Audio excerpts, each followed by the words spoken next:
See here in the second question we have to solve 2x square minus x plus 1 by 8 equal to 0. See here we have a term in fraction. तो अब अगर हम अपना procedure follow करते हैं तो उसमें क्या है, सबसे पहले रिमूव द फ्रैक्शन. जो भी हमारा फ्रैक्शन है उसको हमें रिमूव करना है. Equation is 2x square minus x plus 1 by 8. We have to remove the fraction first. तो उसके लिए हम क्या करते हैं, जो भी हमारा फ्रैक्शन है, फ्रैक्शन में जो भी डिनोमिनेटर है, हम पूरा इक्वेशन को उससे मल्टीप्लाई कर देते हैं. तो ये हमारा हो जाएगा 16x square minus 8x plus 1 equal to 0.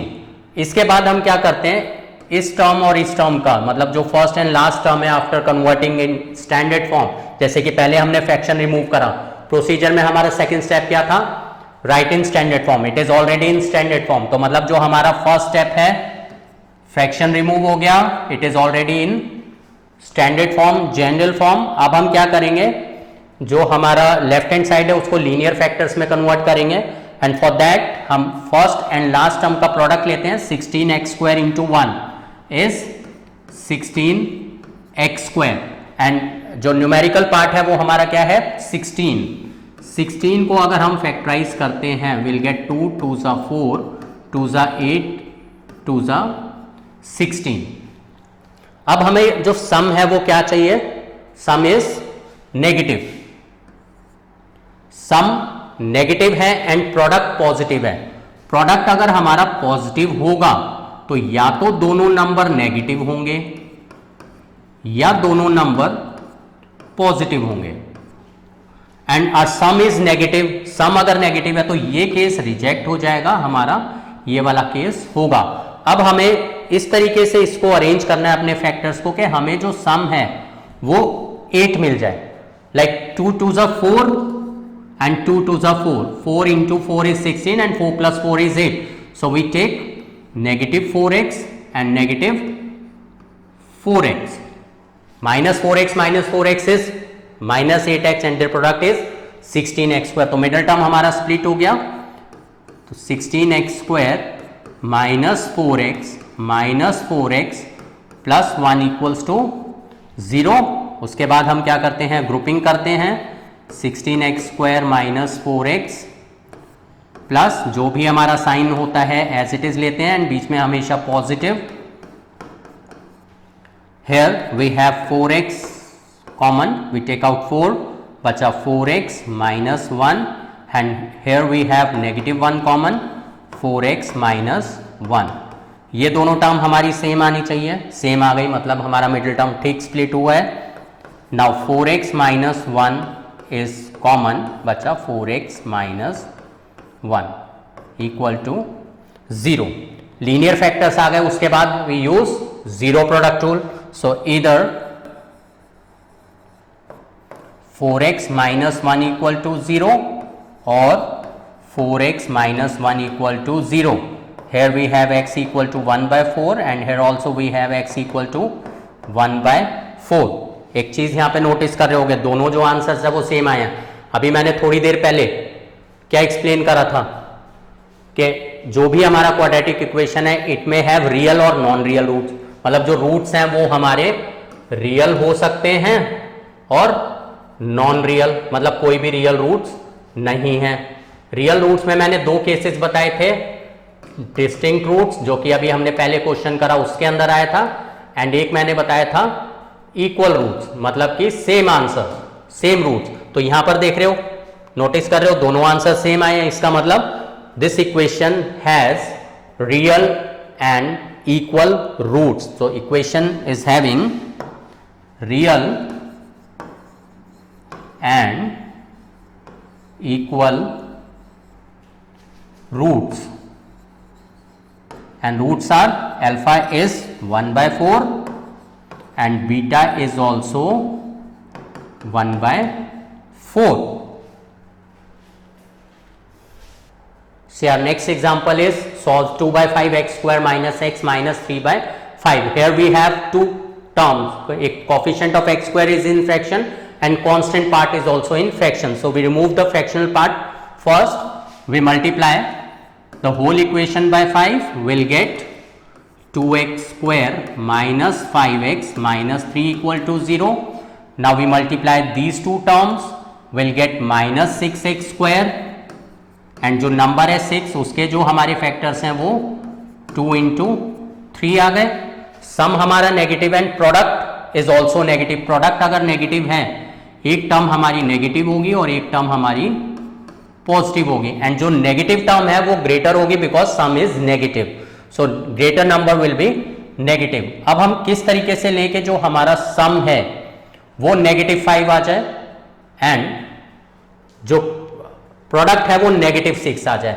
अब अगर मैं यहां पर देखता हूं -2 + 3 इज 1, -3 + 2 इज -1.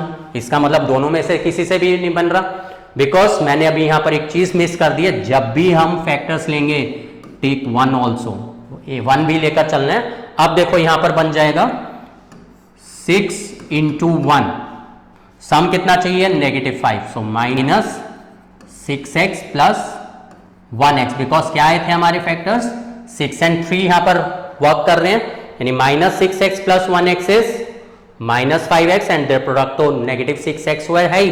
तो हम क्या करते हैं, मिडिल टर्म स्प्लिट कर देते हैं. 2x square -6x + 1x - 3. इसमें अगर हम प्रोसीजर अपना फॉलो करते हैं, क्या हमने फॉलो करा, हमने सबसे पहले फ्रैक्शन पार्ट रिमूव करा. सेकंड हमारा क्या था, स्टैंडर्ड फॉर्म में होना चाहिए, स्टैंडर्ड फॉर्म में जनरल फॉर्म में ये है. उसके बाद हम क्या कर रहे हैं, इसको प्रोडक्ट ऑफ लीनियर फैक्टर्स में कन्वर्ट कर रहे हैं. उसके लिए here we have 2x common, x - 3 बचा, and here we have 1 common. In these two terms we have x - 3. ये दोनों टर्म्स सेम आनी चाहिए. कॉमन आ गया x - 3, remaining is 2x + 1. Now we use the zero product rule. Either x - 3 = 0 और 2x + 1 = 0. So x is what, 3, x is -1/2.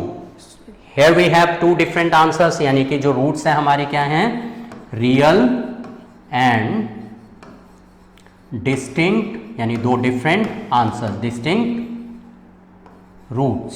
So this equation is having real and distinct roots, and roots are alpha is equal to 3 and beta is equal to -1/2.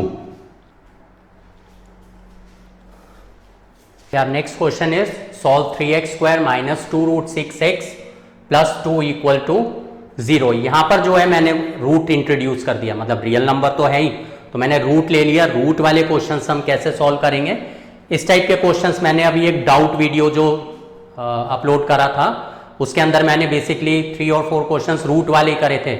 वहाँ से तुम्हें काफ़ी help मिलेगी. वो examples फिर से एक बारी तुम वीडियो को देख सकते हो, रिपीट कर सकते हो.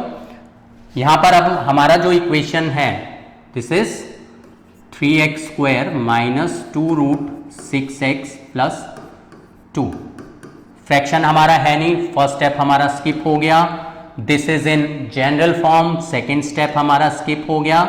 Third step is we have to convert the left hand side into linear factors. उसके लिए हम क्या करते हैं, इन दो टर्म्स का प्रोडक्ट लेते हैं. 3x square into 2 is 6x square, and 6 के जो फैक्टर्स हैं हमारे 3 इंटू 2 हैं.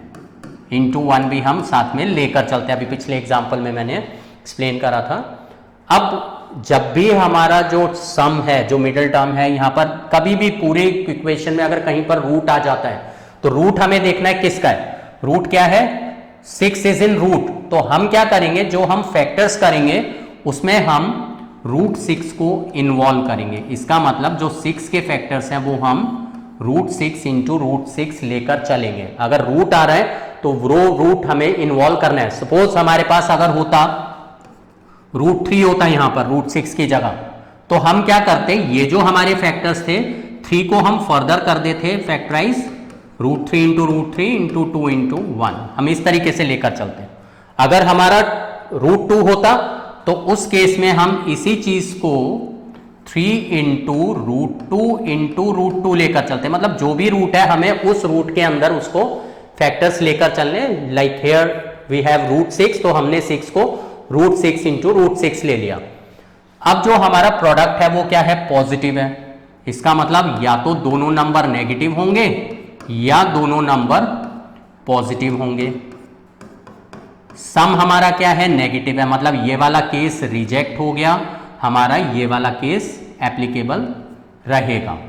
सम कितना है, -2√6, तो फैक्टर्स हमारे क्या है, √6 एंड √6, तो -√6x minus √6x will be -2√6x आ गया, एंड प्रोडक्ट तो उसके इक्वल हो गई, तो हमें लीनियर फैक्टर्स पता चल गए, 3x² minus √6x minus √6x plus 2 equals to 0। इसके बाद हम क्या करते हैं, ग्रुपिंग,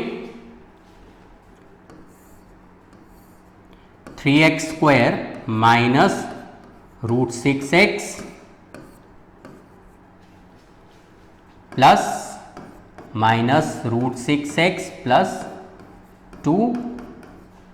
यहां पर हमारा क्या कॉमन आ रहा है, सी √3x² एंड √6, क्या चीज हम कॉमन ले सकते हैं यहां से, एक तो x कॉमन आ गया, दूसरा 3 को हम √3 इंटू √3 ले सकते हैं, मतलब √3 कॉमन आ गया। यहां से बचा √3, जैसे 3 को मैंने यहाँ √3 इंटू √3 लिया था, ये जो 3 था इसको √3 इंटू √3 लिया था, तो √3 मैंने बाहर निकाला, √3x रह गया, एंड √6 में से मैं √3 अगर बाहर निकालूंगा √2 रह जाएगा। ये यहां से हमें माइनस साइन कॉमन लेना पड़ेगा, एंड √6 एंड 2 को हम √2, जैसे 2 के हमने फैक्टर करे थे √2 इंटू √2, तो इसमें √2 इन्वॉल्व है, √6 में भी √2 है, तो मतलब हम √2 कॉमन ले लेते हैं, क्या बचेगा यहां से, √3x minus √2, because √2 into √2 is 2। ये दोनों टर्म हमारी सेम आनी चाहिए, आ गई। अब ये कॉमन आ जाएगा, √3x minus √2, √3x minus √2 equal to 0। So using 0 product rule, either √3x minus √2 is 0, so x is √2 upon √3, और √3x minus √2 equal to 0, x is √2 upon √3। Denominator में कभी भी रूट नहीं रखते हैं, उसके लिए हम क्या करते हैं, इसको रैशनलाइज कर देते हैं, विल गेट √6 अपॉन 3, तो दोनों सेम आंसर्स आ रहे हैं, इसका मतलब real and equal roots, and roots हमारे क्या हैं, √6 upon 3, and beta is also √6 upon 3। तो ये हमारे आ गए रियल एंड इक्वल रूट्स। बस ये ध्यान रखना है कि अगर डिनोमिनेटर में अगर आंसर में रूट आ रहा है तो रूट डिनोमिनेटर से हमेशा रिमूव करके चलते हैं, वो सिंप्लीफाइड फॉर्म नहीं होती, डिनोमिनेटर कभी भी रूट में नहीं रखते हैं, तो इट इज बेटर कि तुम उसको रैशनलाइज करके अपना आंसर लिखो।